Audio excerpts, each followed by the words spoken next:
ખરું. હું શું કહું આ રાત રોકાવાનો જ છું તો શુકરની 2-3 બાજી થઈ જાય. ધનભાગ અમારા ઊંચો ખેલી બેહાડજો હો. બેટા વિઠ્ઠલ, આ કનુ દટ્ટી અમારા જૂના જોગી. રમો ને રમાડો. કોણ છે આ પાથળીઓ જુવાન? વિઠ્ઠલ ટીડી.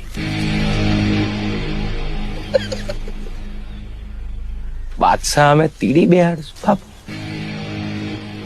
રમો તો ખરા. ઠપકારો તો ખરા.